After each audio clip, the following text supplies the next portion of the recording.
बांग्लादेश इस मोड़ पर कैसे पहुंचा, पहले यह समझते हैं। तो बांग्लादेश की पॉलिटिक्स जो है वो हमेशा से आग उगलती रही है। 1971 में बांग्लादेश से अलगाव के बाद शेख मुजीबुर रहमान, जो कि शेख हसीना के पिताजी थे, उन्होंने देश को संभाला। लेकिन कुछ ही समय बाद उनकी 1975 में हत्या कर दी गई। इसके बाद सैन्य तख्ता पलट हुआ, अस्थिरता आई।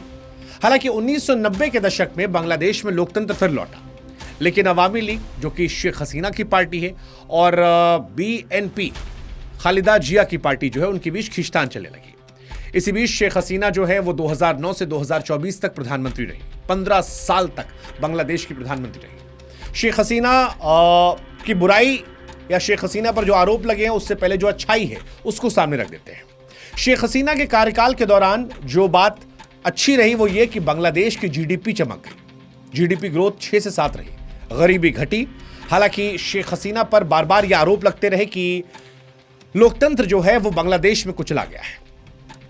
आरोप ये लगे कि विपक्ष को दबाया गया है, दमन, चुनावों में धांधली के आरोप लगे, मीडिया पर सेंसरशिप के आरोप लगे। लेकिन फिर भी जनता के बीच जाकर उनको भारी मैंडेट मिल रहा था। जब वो हटाई भी गई तब उनके पास बहुमत से कहीं ज्यादा सीटें थी। लेकिन इन सब के बीच में 2024 में घटना हुई जिसने बांग्लादेश में सब पलट दिया।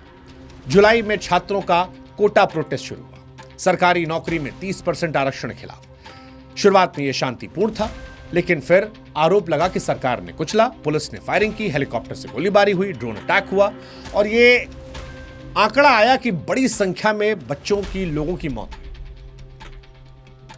कई हजारों में घायल हुए, सैकड़ों हजारों में मौत हुई। यहीं से आंदोलन बढ़ा। 5 अगस्त 2024 को इसके बाद हसीना को भागना पड़ा। वो भारत आई, जहां वो सुरक्षित है। एक नई सरकार बनी मोहम्मद यूनिस साहब की अगुवाई में। मोहम्मद यूनिस साहब नोबेल पुरस्कार विजेता है। उम्मीद थी शांति आएगी। यूनिस ने एक तरीके से फिर से कोशिश की कि शांति लाई जाए। हालांकि जिस कोर्ट ने शेख हसीना को फांसी दी है, ये वही कोर्ट है जिसको शेख हसीना ने खुद बनवाया था। 2010 में 1971 के वॉर क्राइम के लिए बनाया गया था, और इसी कोर्ट ने शेख हसीना को मौत की सजा सुनाई है। यह भी अजीब सी विडंबना है। अब आज हुआ क्या फांसी की सजा में, वो आपको बताते हैं। तो 453 पेज का वर्डिक्ट पढ़ा गया, जिसपे हसीना को 3 चार्जेस पर दोषी ठहराया गया कि उन्होंने हिंसा भड़कवाई थी, हत्या का आदेश दिया था और अत्याचार को रोकने में नाकाम थी। और इसमें सजा जो थी वो फांसी की ऐलान की गई। पूर्व गृह मंत्री को भी फांसी की सजा की बात की गई, और IGP को भी 5 साल जेल की सजा की बात की गई। वो सरकारी गवाह बन गए। हसीना और कमाल साहब की प्रॉपर्टियां जो है जब्त कर ली गई। कोर्ट में तालियां बजी, मानो जैसे बांग्लादेश ने फाइनली वर्ल्ड कप जीत लिया। लेकिन हसीना कहती है कि ये कंगारू कोर्ट है, पक्षपाती है, झूठा तमाशा है। उनकी बात तक को नहीं सुना गया, उनके पक्ष को देखा नहीं गया, एक तरफा फैसला कर दिया गया। और वो कह रही है कि जब जनमत की सरकार ही नहीं है, तब आप कैसे मुझे फांसी की सजा का ऐलान कर सकते हो। ये उनकी कहानी है। सजा किस किस बात पे है? 5 मुख्य चीजें हैं जिन पर आरोप लगा था। एक, हत्या की कोशिश का, यातना देना।